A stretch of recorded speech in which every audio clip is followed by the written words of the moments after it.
Hi, good morning, Louise. How are you? Good morning, good morning. So good to see you, Bev. Despite our technical difficulties today, we've made it work, eh?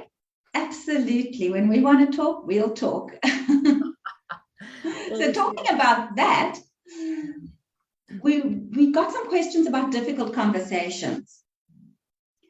And my understanding is that a difficult conversation is something that's hard for you to say because you're feeling uneasy in your self-esteem. I'm thinking of the English word. It's shaking up your self-esteem. So if we just go back a minute to what self-esteem actually is, it means I am as valuable as you are, no better and no worse. When I think of myself as being more special than you, I'll talk down at you. And when I'm more shame based, I kind of talk up at you. And we can't have a true intimate conversation when we don't see ourselves as same as. And for many relationships, all our relationships have that issue. Sometimes one's up, one's down. And healthy self-esteem is when we get to center, so to speak, when I can really say something to you while knowing and understanding that you may have a different opinion, but we can still be connected. In other words, you and I are separate. We might see the world differently. We can still communicate that though and be safe. A difficult conversation is when I don't feel safe in terms of what the response and the reaction will be. Does that kind of make any sense? Oh, I love that, Bev. Love that. You've put that beautifully across. And I think so many of us, want to have these conversations and are not able to. And, we just can't communicate. And communication is such a huge part of having a relationship, whether that's personally, whether that's within the family, whether that's friendship or within business, and it's so important that we come from that same platform, which is, we have something to say that's important, and also so does the other person have something to say that's important. And if we think, as you beautifully put across, that perhaps you're not going to value me, or you're going to judge me, or you've got a better idea of things, or etc., we're not going to be able to speak and say what we really want to say, in which case we're going to be misunderstood and we're not going to be heard. So I think I always like to keep things really simple, because the mind is very complicated, relationships are complicated, and human beings make life very complicated. So I think one of the first things we can do is really to listen to the other person, because so often we are there with our reply. We're not listening to what they're saying at all. We're there to, speak our opinion, especially if we're feeling vulnerable and not good enough, etc. We've got to build ourselves up so we can speak over people, and we're not listening to anything, really they're saying. And if we are triggered by what that person's saying, that's really good information for us, because that's about us. We now know what really needs healing inside of us, because if you're triggered, you cannot see whatever's going on from the other person's perspective. You're unable to get into their shoes. You're unable to hear them properly if you're glazed by your own anger, rejection, etc. So it's really important that we work on ourselves and what's scaring us about having those conversations, because when we're not so scared or fearful, or those feelings of being judged, we're then able to speak more clearly and to listen with both of our ears, because our identity will be threatened if if we feel the conversation is difficult. It's because perhaps the way we see ourselves is under threat right now, and if we're under threat, we've gone into the fight or flight. We're not able to be objective and see things truly as they are. We just see things from our perspective, and if we only see things from our perspective, we're not able to see things from the other person's point of view. So I think it really starts off with, really listening, and take your time. Take your time. You don't need to immediately reply. And, sometimes we need so much more information because we don't really understand what they're saying. Ask for more details. What do you really mean by that? Or I don't really understand, etc., etc. And then we are quick to make a judgment, and we're quick to assume. Now, that is one of the most common things in communication, is we just have massive assumptions as to how that person feels, how that person should be speaking, where that person is coming from. We assume all the time. So that's what I would say, Bev, is really take that time to listen and recognize your own triggers, because when you're triggered, you can't be objective and you can't be there for that other person. And it's extremely difficult to communicate when you've got your own wounds, if you like, glazing your eyes.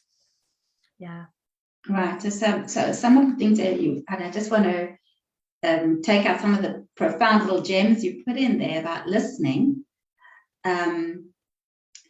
Listening is not a dialogue.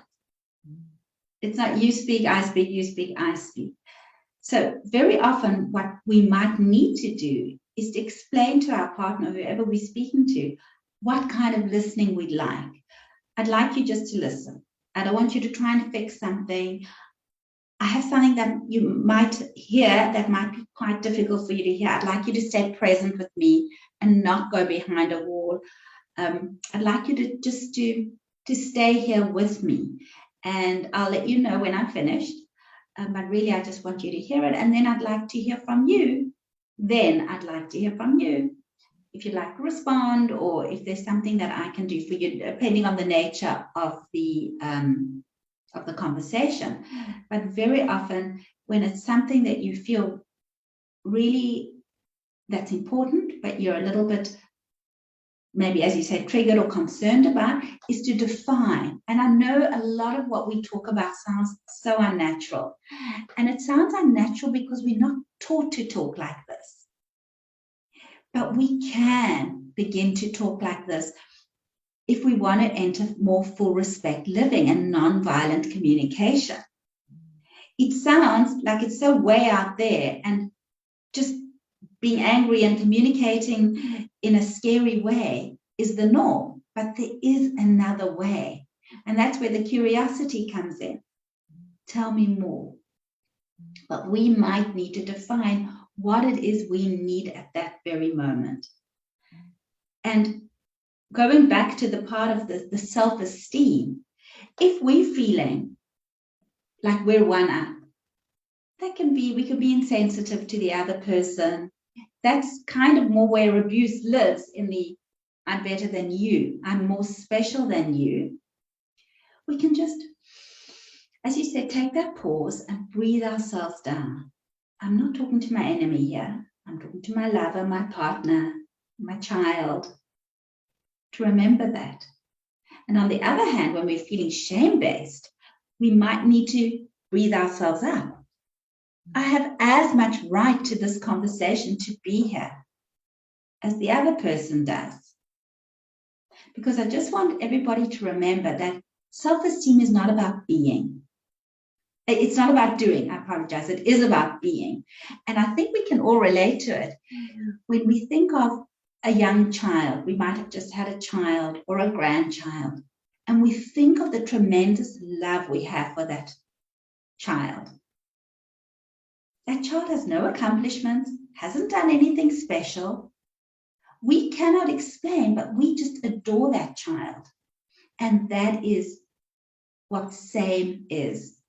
We adore that child not because of anything they've done, just because of who they are.